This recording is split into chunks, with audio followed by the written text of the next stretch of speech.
Chapter 31. The train ride went better than usual. Harry got a compartment with Neville, Luna, and Katie, and sealed the door and put a "Notice Me Not" charm on it. Hermione and Ron still weren't giving up, and who knew if Malfoy had recovered enough of his swagger yet to come by and cause trouble. With them hidden away, it was a nice, peaceful trip. They talked about their summer plans, Katie's career plans, the Quibbler, Neville's greenhouses, Katie's complaints about Newts, and a number of other topics. None of those topics were Weasleys or Granger. When the train got to King's Cross, Harry shrunk his trunk to put it in his pocket and then covered himself with his cloak. Slipping through the crowds was tough, and he'd bumped more than one person, but it was helping him to avoid the Weasleys. He made it to the Muggle side and slipped into an alcove to remove the cloak before making his way to his relatives. This time he had the trace off his wand already, so the compulsion charms went up in the car as soon as they were on the way.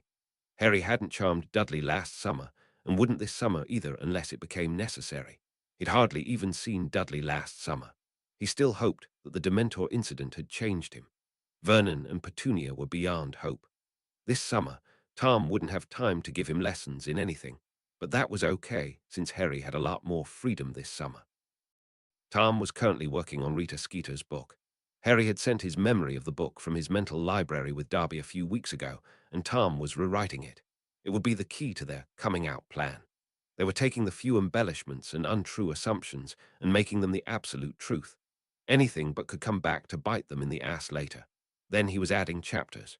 Himself, Harry, James, Lily, and Snape. All the ways that Dumbledore had destroyed everyone and everything.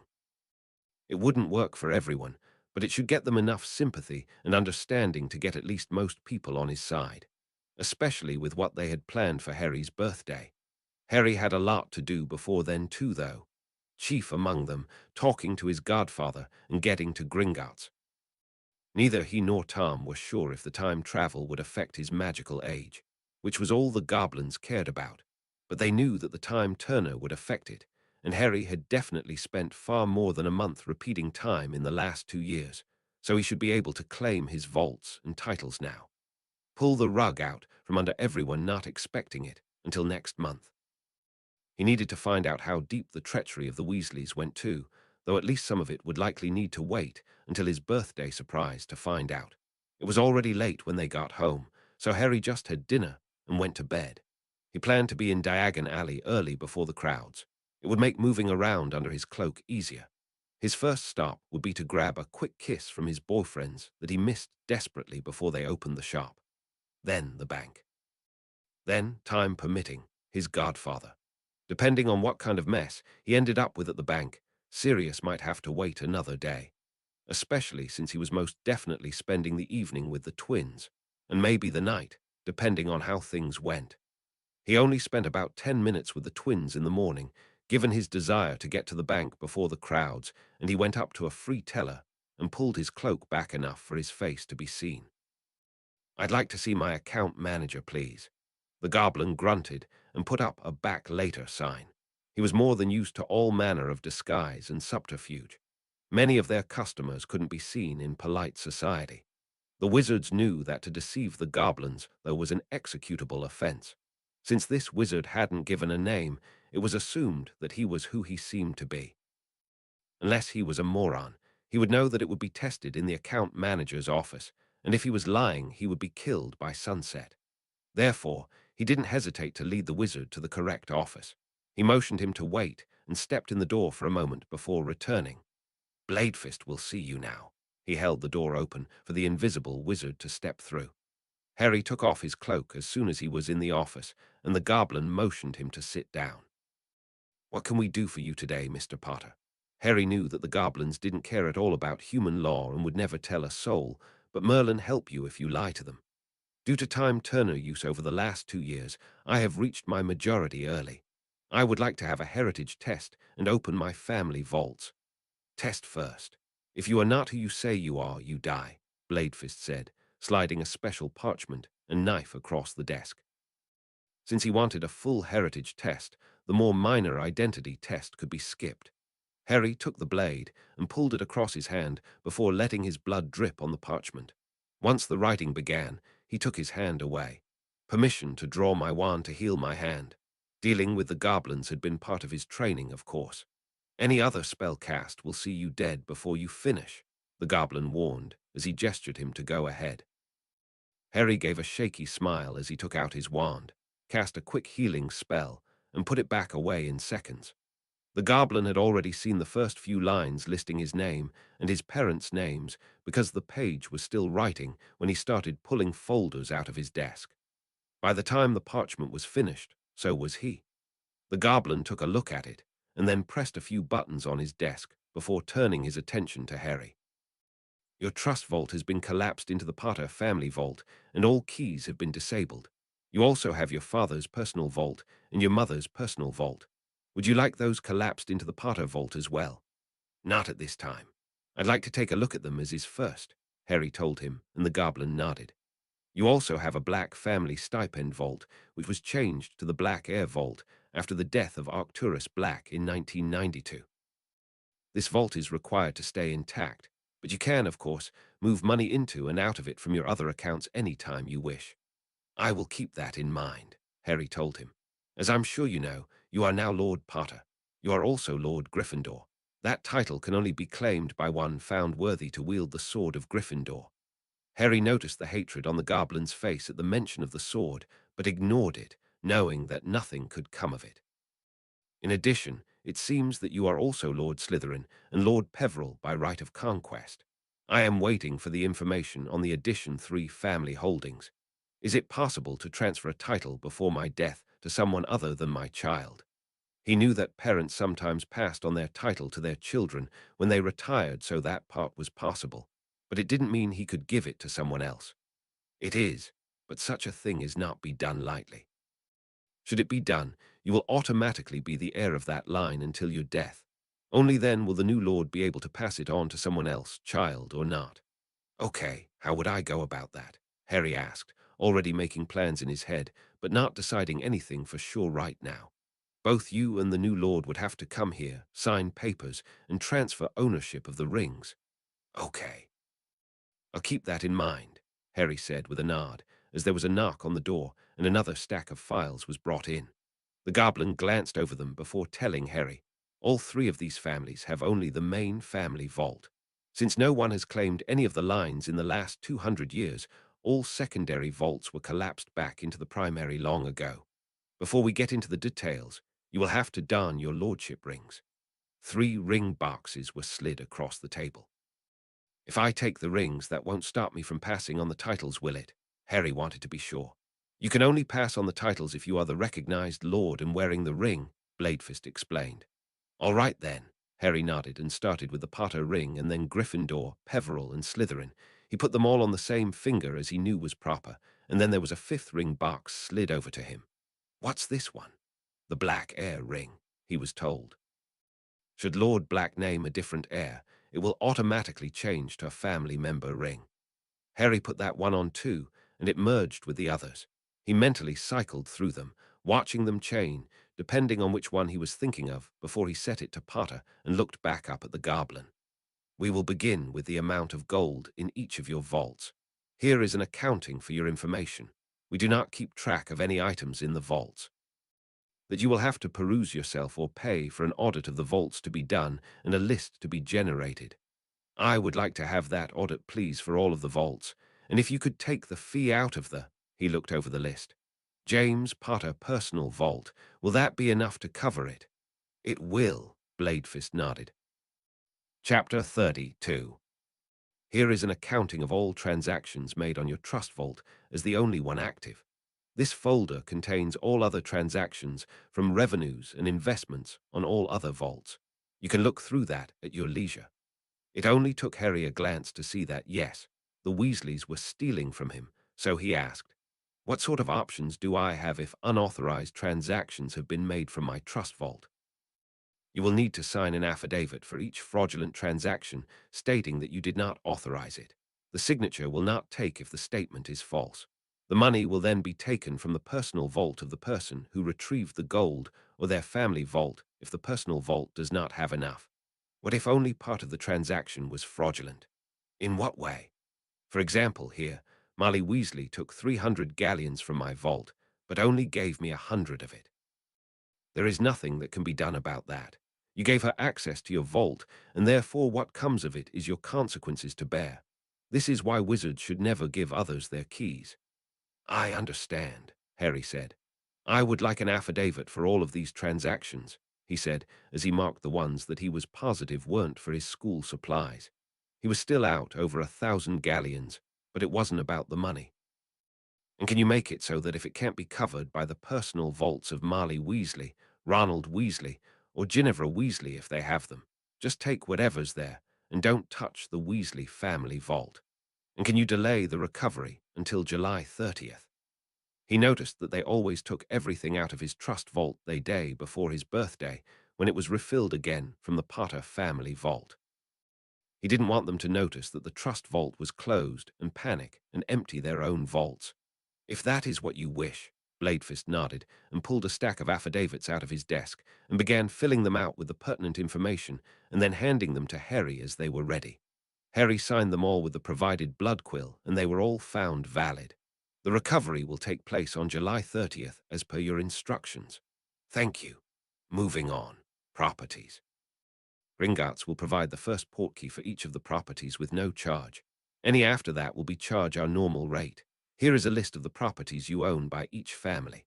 Harry skimmed over the list. He would definitely be going over everything more in depth later, but wanted to get an idea for now. Wait, Slytherin and Gryffindor both own 50% of Hogwarts and Hogsmeade. What about Ravenclaw and Hufflepuff? Women in those days were not permitted to own property. Oh. Right, sorry, Harry said sheepishly, already making plans in his mind as he looked over the rest of the properties. He didn't see anything else that he had questions for the goblins about at this time, so just set it aside for the next thing. Businesses and investments, the goblin handed over a large stack.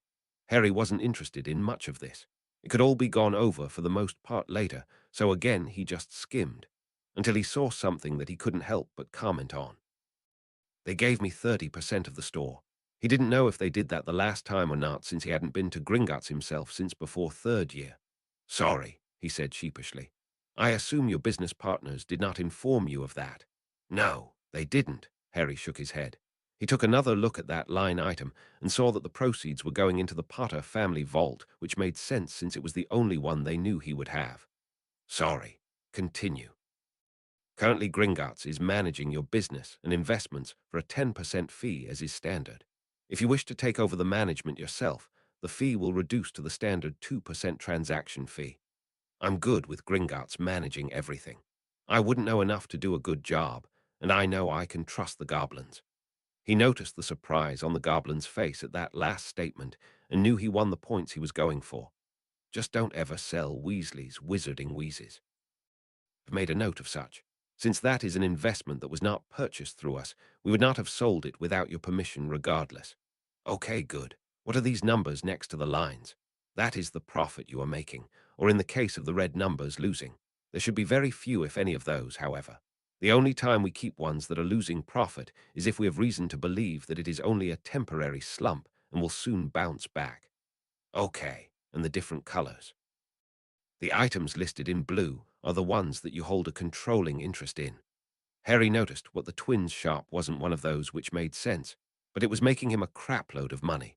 If he had 30, they probably had 35 each, which meant he was a silent partner, but still a partner. He would have had serious words with them if they'd made him a full partner, though. Not that he wasn't going to have words with them anyway, but it wouldn't be as many words. Q, he said as he set that aside. The goblin took the hint to move on. This is your general profit and loss statements.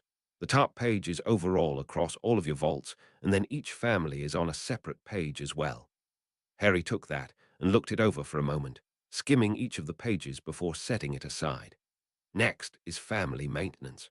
The only family you are associated with that has other living members is the Black family, and since you are the heir, you have nothing to do with that. There need to be protocols in place for future family members, however. I'm curious, wouldn't Tom Riddle be a family member for Slytherin and Peveril? I got them from him, but he's alive again now. Yes, but his death severed him from the families. He would need to be added back by the new lord before he would be eligible for a family stipend. Ah, I see, Harry nodded. His tutoring had covered the general information on family stipends, and such though each family had different standard amounts and procedures. Set up the Potter family stipends the same way that my grandfather had them, and do the same for the other families as well. We can adjust later if needed. Harry paused for a moment to consider before saying, and how would I add Tom Riddle back to the Slytherin and Peveril families? Even if he didn't decide to give the man the lordships back, he at least deserved that much. If he did give him the lordships, it would surely be easier if he was already part of the family. I have the parchment work here, the goblin said, pulling them out of another file. Be aware that as the only other family member, he would automatically be the heir. Should you die, even by his hand, he would regain the lordships. I'm aware, Harry nodded. Was almost definitely going to give him the lordships anyway, of course, but he wasn't worried about it either way. He would have to resurrect Dumbledore somehow to kill him. The goblin filled them in and then slid them across for Harry to sign, again with the blood quill. He will have to come into the bank to pick up his rings and his keys in person, but he is legally a member of the families, and the initial deposit has been made. Thank you, Bladefist. The goblin was about ready to wrap this up. Those are your copies of the paperwork. Here are your vault keys. This box contains the initial property portkeys for all of your properties which are labeled. The audit will be finished in 1 week, and we can either owl you the results or you can come and pick them up. Would you like to visit any of your vaults today? I'll come and pick them up, and I'd like to make a withdrawal of 500 galleons from the Potter family vault, but I have no need to visit it. He knew that cash withdrawals could be made through the account manager without visiting the vault, but it was normally only done when there was other business to discuss. Otherwise, they got annoyed at being interrupted for such things. That and there was a 2% fee for the service, while visiting the vault was free. He knew that he would be able to pay for most things with his ring now, but there was never any telling what he might need galleons for, so it was better to have a good stash. Especially since he had his moleskin pouch to keep it safe. Bladefist nodded and reached into another drawer of his desk and pulled out the requested galleons, put them in a pouch, and handed it to him, marking the transaction in his master ledger. Have a good day, Lord Potter. Chapter 33. Harry made it out of the bank 2 hours after he went in, so he had time to go see Sirius. He slipped in the back door of the twins' shop and noticed that George was behind the counter. He went over and whispered in his ear, cloak still on, I'm gonna use your flu. George nodded and got back to the customer he'd been serving as Harry went into the back room for their private flu and took it to Grimmauld Place. It didn't dawn on him until he was stumbling out of the fireplace that he probably should have made sure there wasn't an order meeting going on, or at least had Sirius clear the flu room first, especially since the Weasleys were still essentially living there. They did go back and forth to their house often, particularly to set up for Bill and Fleur's wedding on the 29th, but mostly stayed under the safe wards. He knew that part of Sirius didn't want to rock the boat by kicking them out until Harry was completely free at 17, but most of it was that if he kicked them out and they got killed at home, he would never forgive himself. Hopefully, that second issue could be resolved today. Harry moved silently through the house, cloak still on, and went looking for Sirius. He found him and Remus sitting in the living room playing a card game, and he moved over and whispered in Sirius' ear, Your room. Bring Moony. Might as well get them taken care of at the same time. Deal with all the fallout at once. He knew that Remus, werewolf hearing, would have caught his words, but wanted him to know that he was invited too.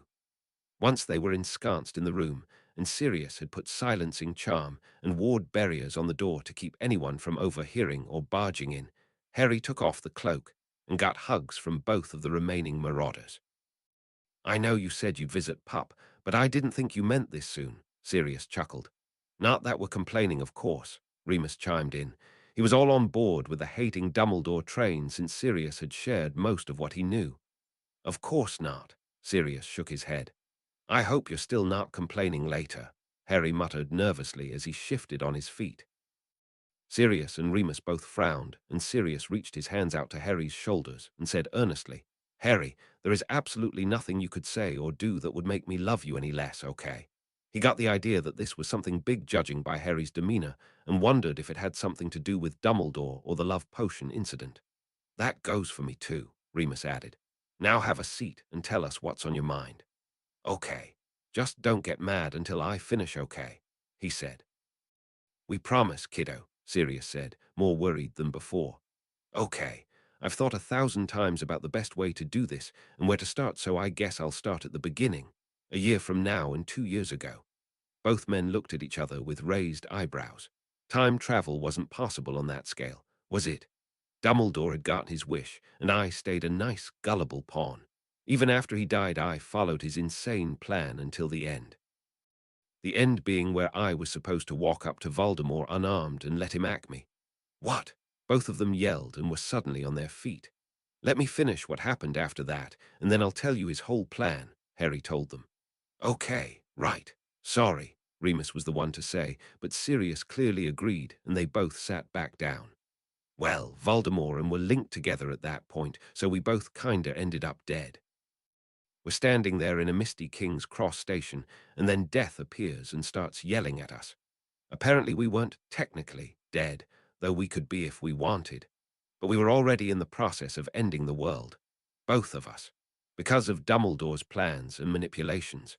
He said that Voldemort was supposed to be a revolutionary that would save the world from Dumbledore, but then it all got screwed up. Told us the real prophecy, some of Dumbledore's manipulations, including the fact that he was responsible for Voldemort going literally insane. His mind was completely broken because Dumbledore didn't like his ideas for the wizarding world. Death gave us the choice to come back and do it all over again, restoring Voldemort's sanity in the process. That's what you meant by 2 years ago, Sirius said with a frown. He thought he had an idea where this was going and completely understood Harry's insistence that they listen to it all before getting mad. Yeah, we came back to the moment that he came out of the cauldron for his resurrection, Harry said. Cedric was already dead, unfortunately, and he felt bad about that. He felt bad about killing someone, Remus asked skeptically. He's very different with his sanity. He thinks that every drop of magical blood spilled is a waste. He'll only kill if he has to. Think about it. When he attacked Azkaban, the only person who died was Bellatrix. He had to kill her himself. Said her mind was so broken there wasn't enough left to put back together. It was a mercy killing. The attack on Hogwarts was only to get Dumbledore. No one else died or even was hurt much. Okay, but what about all the Muggle-borns, them and their parents? Sirius pointed out, not sure if Harry knew about that since it wasn't exactly given priority in the Prophet. The kids didn't die. They were golems to keep the Muggles from wondering what happened to them. The only parents that died were the ones that were abusing their kids. There couldn't have been that many, Remus said, horrified at the idea. Did you know that 1 in 10 Muggle-borns make it to Hogwarts? And not because Death Eaters kill them. Their parents do. Or the neighbors that see accidental magic, or the priests that are trying to exorcise them, or they're beaten so badly they become squibs or obscurials. Muggles kill each other for less all the time, and the idea of magic makes them unreasonable. Look at my relatives. I probably would have been one of those statistics if the prophecy wasn't protecting me. So, what? Just monitor all the Muggle-born families and kill the jerks. That's not any way to run a society, Sirius told him. No, that's not the plan.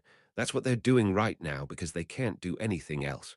Once Tom, that's Voldemort's real name, has control of the Ministry in Hogwarts, the plan is to find the Muggle-borns as soon as they're born from the Hogwarts registry book and have them blood adopted into magical families.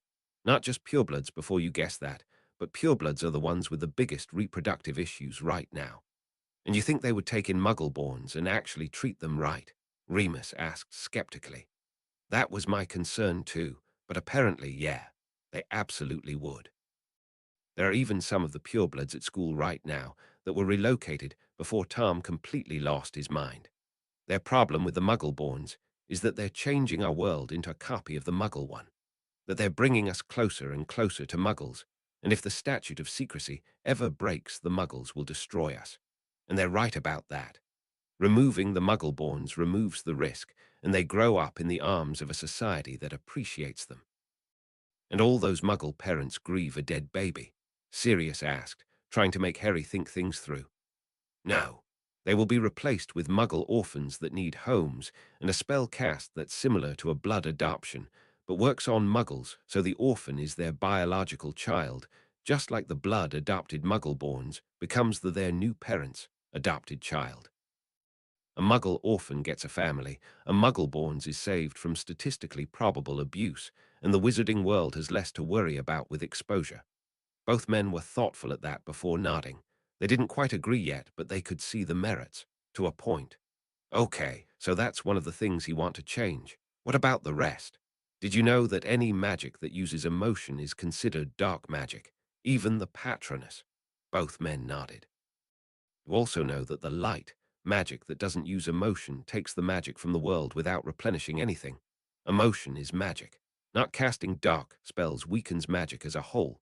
It's why so many wizards have reproduction issues, why squibs are born, and why Muggle-born are born in areas where there aren't a lot of wizards using the ambient magic. That sounds like a pretty shaky theory, Sirius said. I'm not really explaining it that well, but there are a lot of books about it. The best and most credible one I've seen was found in the Chamber of Secrets library. It was written by all four founders about the nature of magic.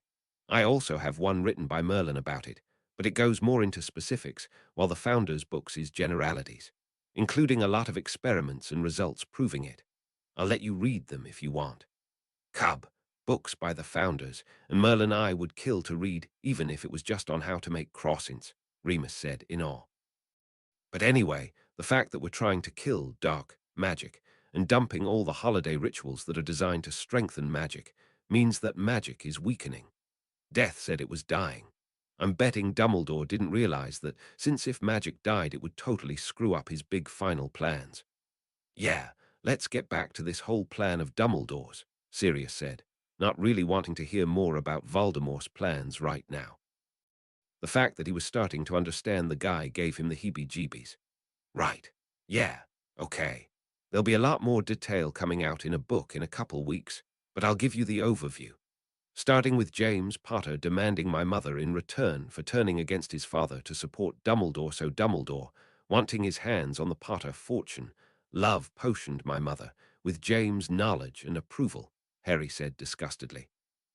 When both men just winced and looked at each other, Harry said accusingly, "You knew?" "No, Pup, I swear we didn't," Sirius said quickly. "We suspected, but only recently. And just the love potion part, not the rest of the plan," Remus added.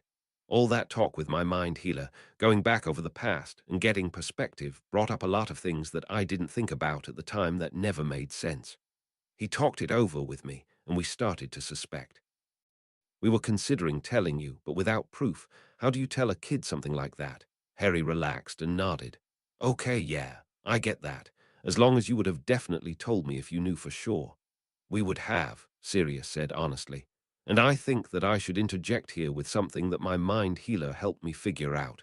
"What's that?" Harry asked curiously.